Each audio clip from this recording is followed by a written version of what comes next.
You know, winter na uli. Oh my gosh, snowstorm. Kapal nung ano, yelo. Hirap nung drive, pang umaga pa naman ako. Late na ako actually. Pero hindi ka makalakad na mabilis kasi nga sobrang kapal ng yelo. Sa labas ang parking namin. Ay nako. Hirap pa ng drive, di ka makatakbo kasi wipe out yung kalsada pag meron kang sasakyan sa harapan. Kakainin talaga yung lahat ng snow. Ayun, nabalik na naman nga ako sa winter jacket ko. Kapal. Pag ako, tingin.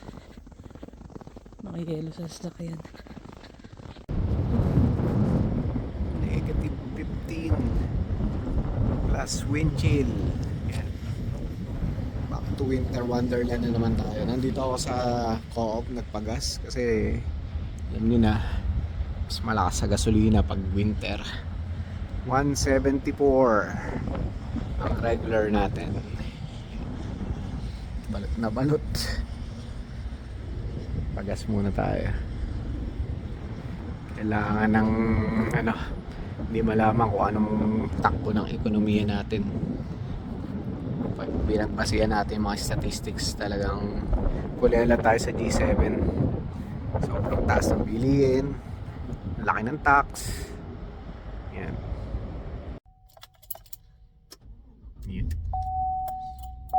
Siyempre pagkatapos mo magpagas plus loto, kaya tayo ng loto, baka swertehin at hindi na tayo mamroblema sa mga ganyan. Kaya hindi naman mawawala yan, hindi lang naman sa Canada nangyayari yan, kundi sa buong mundo. Minsan pasalamat pa tayo at meron tayong pambayad sa gasolina na kinakarga natin, di ba? At saka sa mga pagkain, sa trabaho. Yun. Isang guhit pa, hindi pa napuno yung 100. Mahal talaga 174 So paano guys? Mamaya na lang. Ayan. Lahat na tayo, pakita ko lang yung kalsada natin. Pero siguro medyo okay naman na yung kalsada dito. Kasi kanina pa yung nag-i-snow, kaya lang hindi huminto nasa target yata 30 cm ang ating babagsak na snow. Pero yun nga, kagabi pa yan. Kaya panoorin nyo yung ating tumudulas.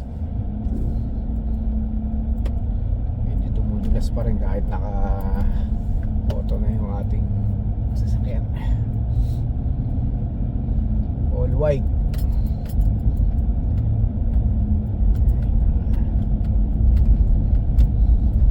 Pero ilan na lang yan, malapit na talaga. Promise. Sabi nga spring na kaya lang hanggang sa May long weekend pwede pang mag snow yan. Tulas pa rin sasakyan. Kaya take time talaga pag may merge. Yun naman yung kalsada na yan, napakadulas niya, no? kung ano lang to, simpleng hihirapin talaga sa merge na gano'n. Sobrang basa. Pero dito mukhang okay na.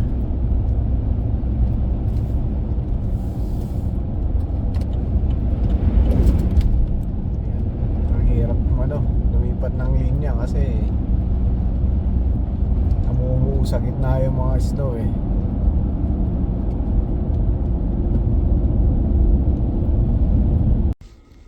Sobrang lalim, lubog na lubog yung pa ako sa yelo.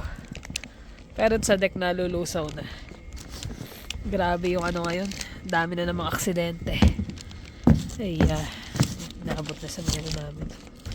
Ayan, dumi ng kotse Lubog hanggang sa pinaka ano niya, dulo ng sasakyan. Hirap mag-drive. Kala ko makakapag-barbecue na dala-diretso, hindi pa pala. Ayan, medyo traffic ng konti. Mga aksidente raw sa Deerfoot at Stony, pero Stony Trail kasi tayo. So, sa bandang north daw. Kaya nakikinig-agi ako ng balita May nabibigyan tayo ng info tungkol doon sa mga ruta.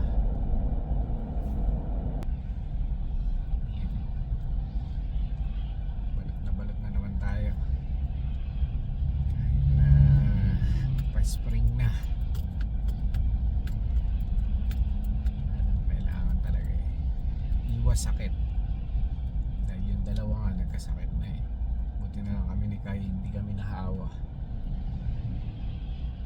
Hirap ng ano ngayon, ng biyahe.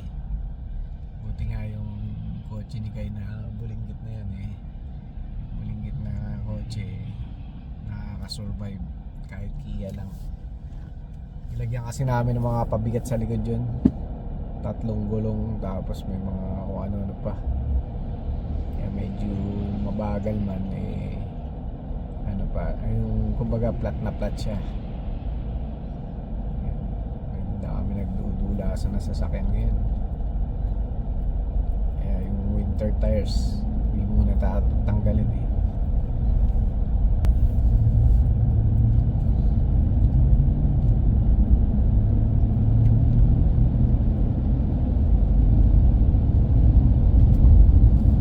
Highway to hell.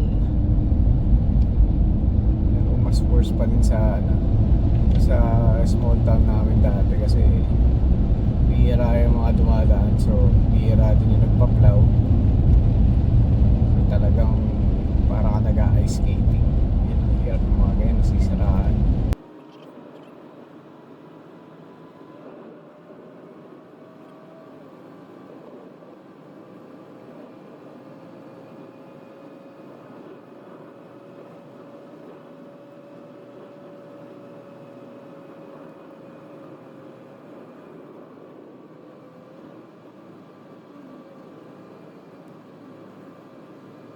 Ano na pala yan?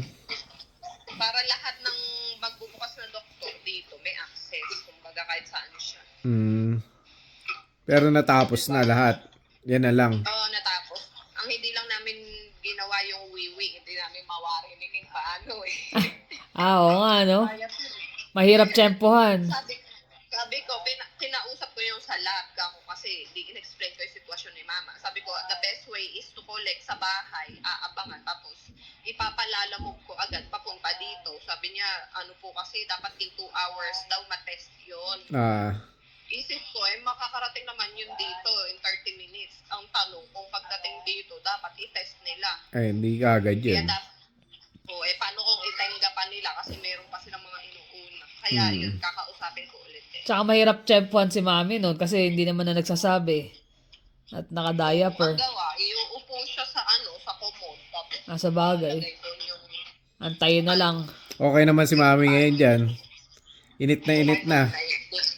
Ha? Naiinit. Naiinip na. Kanina good mood tuwan-tuwa Ngayon, Bad trip na kasi ang init. Ganun talaga Ay, naka. Kaya ang hirap. tsaga-tsaga lang talaga. Bubuhat nakuha na namin yung nito. Yung diskarte. Galing namin iking. Kabisado nyo na. Kabisado na. Dapat pala meron siya nung pan na yung kagaya na Jisoo sa'yo. Life. Yung Jisoo Life. Ay, yung ganun. Bala ko nga nung isang araw nasira naman. Yun lang. Malas. Pero number 9 pa tayo. At tanungin mo, pasok ka dun sa labos. Yung dementia pa niya, ganyan. Baka daw magka-komplikasyon din. Kaya, siya, may pinapabili siyang brace sa paa. Parang anong tawag dun? Hindi ko pa nga naawa. Para may support. Yung, Support niya, no? Oo. Anong tawag dito? Foam traction. Ayun, foam traction. Yung ilagay yun sa paa hindi na yun gagaling talaga, pero it will somehow alleviate the pain kasi nai-align niya yung buto. Oh. Kumbaga, hindi na siya magwo-worsen, ganyan. Yun mo. Pero sabi niya, overtime daw, magkakaroon daw yun ng laman, kumbaga. Parang Pero iko-cover. hindi na sinasuggest na surgery. Oo, hindi na daw kasi yan mag-heal sa age ni mama. Patingin niya. Binili ka pala ng laruan ni ni Bait Ki, naman ng Kia. Wala ang sungit to, tinan mo. So, di na makangiti. naiinip na yan. Pero yung laruan niya, hindi niya binibitawan. Bitawan Oo, kasi di ba mahilig siyang hawak-hawak. Yeah, para hindi na yung damit, Tsaka mahilig din siya magdala ng mga ganyan-ganyan Nang kinakalkal-kalkal. Hindi siya iinip kasi gusto niya may palagi siyang May hawak. kinukot-kot. Parang yun yung form of security niya. Yan. Yung, Ang alin. Ito ako maganda. Naku, wag mo hawakan, magagalit. Buksan natin. Ano? Ha? Ano niya ba? Ano niya ba? Notebook. Ito Ayaw. Ayaw. Kahit na lang, ayaw. Ay, hindi naman. Hindi ba tayo yung tinawag? Oo, Victoria something. Hindi pa daw nag-start. Doon sa doktor. Sa doktor. Muntik ng hampasin. Oo, puti ko yung mga bakit? Ba tayo magpahawak sa Ayaw doktor? magpahawak. Oo, ayaw. Dalagang Pilipina yun lalaki yung doktor. Kaya pala Kaya ayaw niya. Ayaw magpahawak. Dalagang Pilipina. Ura-ura pala kasing hahawakan yung chest. Kaya nagulat si mama. Alam mo naman, dalagang Pilipina. Uy, gaganon yun. Ginagawa mo. Tapos pinikit agad. Ano? Virgin. Uy, gaganon yan, sigurado. Oo, kaya nga. Natawa yung doktor. Ano sabi pala ng doktor? Ay, sige lang. Titik lang natin. Si Doktor Lo. Binigyan mo na. Nung katawan niya, tapos ang tigas. Kaya, nahirapan kami ni King. Nanlaban. Pangalawang beses. Sabi ko, ano ba po? Naipit pa yung paa ko. Nung paghatak. Malakas si mami. Malakas yan si mami. Oo, puti. Nakaharang yung kamay yung tuhod mo, no? Nakaharang yung tuhod ni King doon sa ilalim. Kaya naikalang namin si mama. Kasi hindi ko maiangat dahil ang tigas ng katawan niya.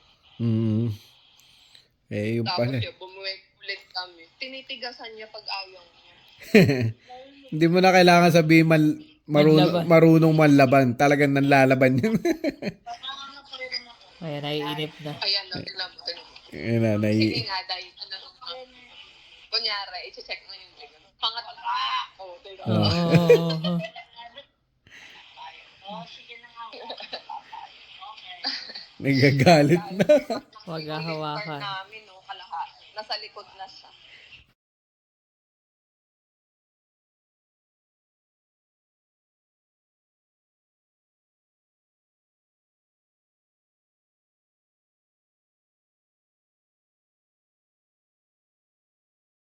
Yun, dito ako sa Chalo ngayon.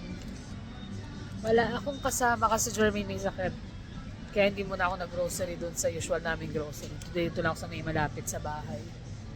Dito lang naman ako. Mga ilang gulay na wala na ako. Tapos karne. So good for 1 week at least. Masama ang pakiramdam ng ating bunso. Sabi ko pahinga na lang siya Nag-iisip ako na habang nag-iikot ako, nag-iisip na ako ng mga lulutuin.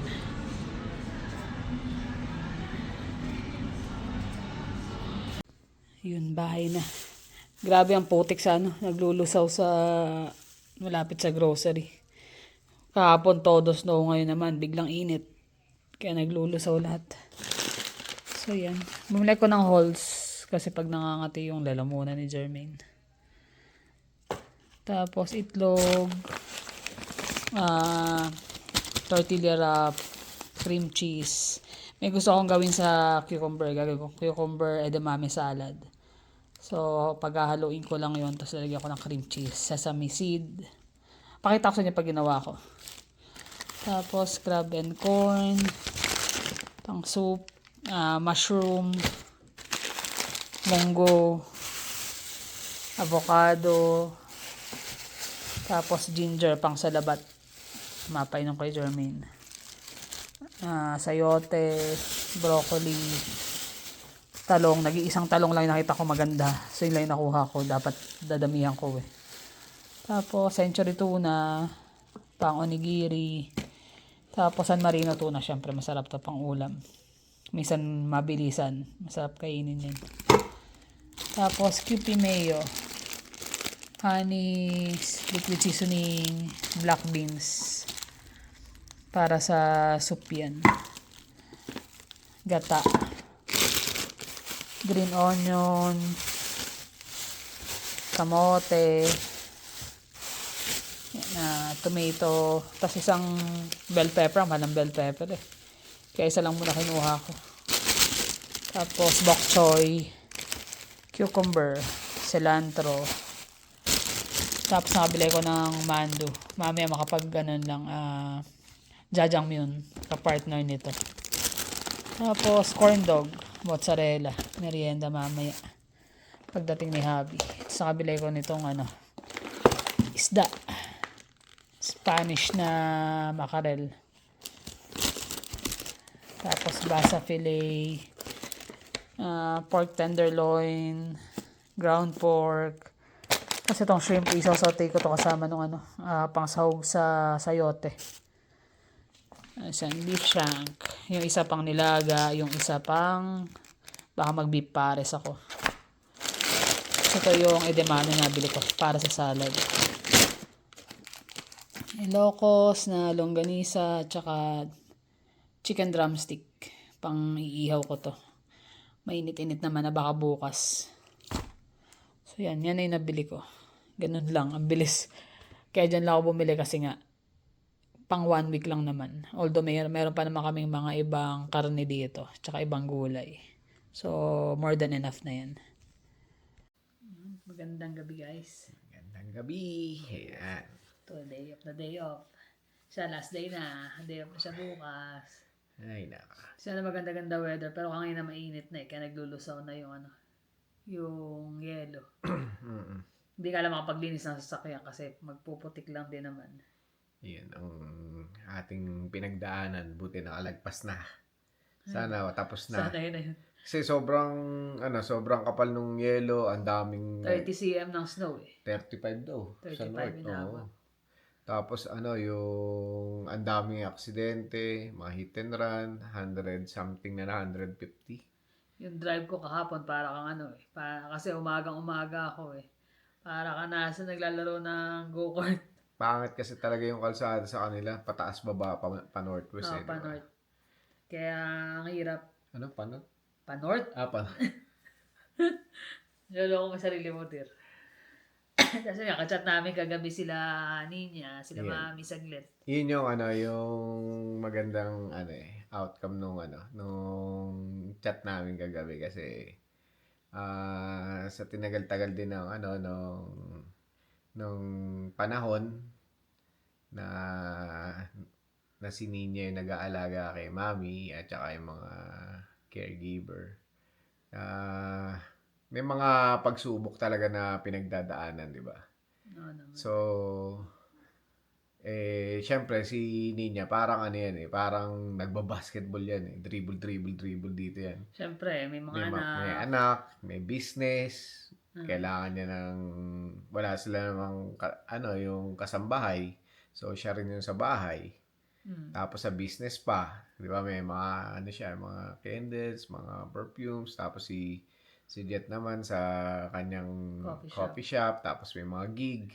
So, bounce back and forth yung Tapos minsan, nagkakaroon ng mga glitches do sa pag-aalaga kay Mami. So, nagre-rely kami talaga do sa mga angels ni Mami or mga kanyang caregivers.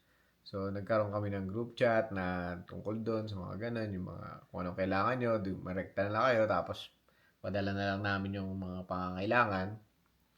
So, madalit sabi, nagkaroon ng, hindi ko alam kung talagang nararapat ba yung mga nangyayari sa pamilya nila na, ayun nga, di ba, hindi naman kaila sa inyo dahil nga karamihan din naman ng mga subscriber namin is nanonood kay Ninya. Di ba nga't nangyari Nagsara yung... nagsara yung ano, yung shop nila. Ah. Nagsara- Pero may reason yun. Hindi na lang namin i-elaborate kasi nga. medyo ano kasi, medyo Mahabang storya din. mahabang istorya, tapos medyo may ano rin may dapat hindi sabihin dahil nga Private na yan. Privacy na nila yan. merong problema na hindi natin masabi, di ba? So, ayun nga, dahil sabi, nagsara, nagkaroon ng mga problema, pero maraming nagbukas na pagkakataon para sa kanila. Na blessings. Kahit Na nga sila blessings. nagsabi Oo. na rin kumbaga, nangyari na yung blessing in disguise. Kasi mas Maraming naging kapalit doon sa pagsasara ng shop nila na hindi nila ina-expect na marami rin palang mga taong nagmamahal sa kanila at saka tumutulong na kagaya namin, mga kapatid, mga kamag-anak, na mas lalo silang napalapit sa una-una sa ating Panginoon, syempre. Dahil naman sila talaga, open naman sila sa kanilang di ba? Sa kanilang advocacy talaga. advocacy sa simbahan. So lalo silang napalapit at nag-open up nga yung mga bagay na hindi ine-expect, di ba? Ano nga sabi nga kung may mga problema man dumadaan, tiwala lang tayo kasi kumbaga pagdadaanan mo talaga lahat ng problema na yun. Pero tiwala lang tayo sa Panginoon kasi meron siyang nilalatag na mas maganda para sa atin. Kaya gano'n, nakita nila yung halaga nung nawala sa kanila tsaka yung bumalik sa kanila. Kami rin, nakita rin namin kasi kami, parang lang kami, nasa sideline lang kami, tinitingnan lang namin, obserban lang namin. Suporta lang kami pag may mga problema sila, ano ba kailangan nyo dyan, ano ba matutulong natin. Pati na rin, lalo na kay Mami, di ba? Kasi nga, yun yung talaga main focus din namin dahil, syempre, si Mami is unable na, pero kumbaga, yung suporta namin is continuous pa rin na nagpo-flow. So, kahapon, nadala ni Ninya sa Sa veterans.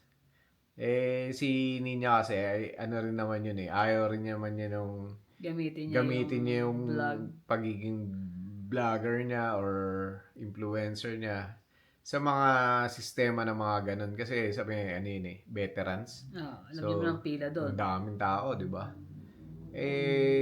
Syempre, hindi naman niya alam na ganun. Bigla na lang daw may lumapit na head nurse or what? Nurse siya. Nurse, sabi nga ganun daw Mami Toyang. Tuwan-tuwa raw kay Mami. Maya-maya, ayun na, nabigyan ka agad ng number. Kung tutusin, wala na raw number nung araw na yun. Ubus na. Sabi nung nagbibigay nung number. So, babalik na lang sila the next day, parang ganun. Nakakilala nga nung nurse. Maya, binigyan siya ng number na mas malapit pa. Yeah. Ayun, natingnan nung neurologist, naging, naman, okay naman ang... Kumbaga pa lang yun, yung pauna pa lang kasi nahanap talaga ng specialist. Kumbaga parang preliminary. Tsaka kailangan din kasi ng ng parang certification do sa US veterans naman. US veterans tsaka sa Philippine veterans, di ba? So, ayun nga nabigyan siya ng mga kung ano-anong may gatas, may gamot na worth 7,000 pero libre lang binigay sa kanya, tapos may gatas pa, tapos ayun nga yung kailangan nila certificate. Ano pa ba yung mga... Babalik pa sila para sa certification pero alam ko na request na. Which is kasi yung sa US veterans kasi ina-update yun every year kung ano na yung lagay no. Kung okay pa ba kasi yung pension may tuyo kapag hindi ka nag-comply sa mga nila. Tsaka may parang rin yun may parang investigation na na Talaga proof bang na may sakit? may sakit ba or kasi nadadagdagan din yan pag may sakit na yung yung nagre-receive nung nung Pension. pension. So ayun, masaya kami, sabi nga namin nabibigyan mo ng magandang oras at panahon si Mami, di ba? Mas natututukan niya kumbaga. Natututukan niya na kasi nga wala na yung shop. Bukod pa dun sa ewan ko ba't ba naging ganun. Parang Hindi, busy nga kasi sila dahil nga nung may time mga na yun. bata, ang daming activities. Tapos nga, kumbaga marami pinagdaanan. Hindi naman ano ng mga nanonood sa kanila na nagkaroon din sila ng depression noon. Kaya mas lalo silang tumutok sa pagpunta sa simbahan. Kasi parang nawala na yung nila kasi pag nagkakaproblema sila na matindi, parang humihinto yung buhay nila, parang ganun. So ngayon, dahil lumakas yung kapit nila sa Panginoon, mas naging sila. Kumbaga alam nila, ito problema to, malalampasan natin, ganun ganyan. So mas tumatag ba? Nakakatuwa yung progress nila. Tagal nga ng chika natin, Laninya. Tagal.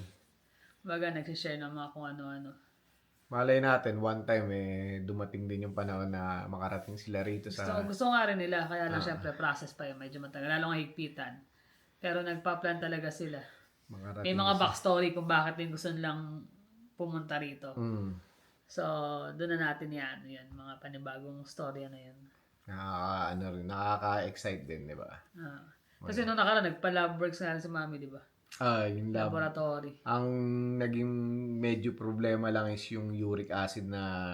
Which is noon ang problema ni Mami. Pero yung heart lungs niya okay naman, di ba? So, ayos din. Tapos natingnan na nga rin ng neuro. So, lahat nasa sa ayos ba? Tapos yung niya, yung orthopedic doctor niya is sabi nga hindi na nga daw talaga advisable na operahin pa. Pero mag-grow daw, hindi na mag-heal siya pero mabubuo ng laman. So sabi niya kailangan natin lagyan ng brace para nasa ganun is pantay pa rin. May sinasabing brace daw sa paa para daw mag-align siya. Mag-align yung niya, yung hips niya. So ayun, yun ang kinakanvas niya ni Ninya. Para maibili na. Nakakatuwa. Tapos, ayun nga, may mga nakaka-recognize pa kay Mami na mga nanonood, ayun, tumutulong, pa konti-konti, syempre, pag inipon-ipon mo rin yan, dami rin nun. Mga ganun lang na mabawasan yung waiting time nila Mami, laking bagay. Laking bagay, no? Kasi sobrang inip na ni Mami. Tapos ang init. Wala pa nga daw electric fan, kaya sobrang init, paypay sila ng paypay. Sa waiting area. Buti na nga lang, may fidget toy si Mami, binili ni Ki. Miki, maraming salamat, Ki. Niya, kasi may si Mami magkut-kut ba? Pag wala siyang hinahawakan, yung damit niya yung kinakrumple niya na gano'n. Ngayon, meron na siya yung mga lock do sa bag, zipper, mga ribbon, mga kung ano, para may nakukutinting ba. Ay, yung nga pabigay kay ganyan niya Gagad na agaw Sama natin kay niya Ay, nako. Yun lang naman ang aming naging araw at plus Hindi, tsaka yung kwento yung doctor nung check-upin nung una. Titignan daw yun. Siyempre, di ba may stethoscope? Di ba? Gagano sa dibdib yun. Masama daw ng tingin. Ano yun? Tapos tumakit daw na ganyan kagad sa dibdib Dalagang Pilipina Gagalit daw Paano Bakit? Bakit yan? Hindi niya nga lang, di ba? Bisa pagkano, sama ng tingin Yung pa kaya doktor na hindi niya kilala. Ay, naka. Pero super healthy si Mami. Talagang memory na lang din talaga. Pero nakakatuwa yung niya, yung... Ayun, tapos nadala pa siya sa sa Adoration Chapel. Kahapon sa simbahan nila. Sa simbahan. Tapos meron daw kasing ron yung saint na from Lebanon.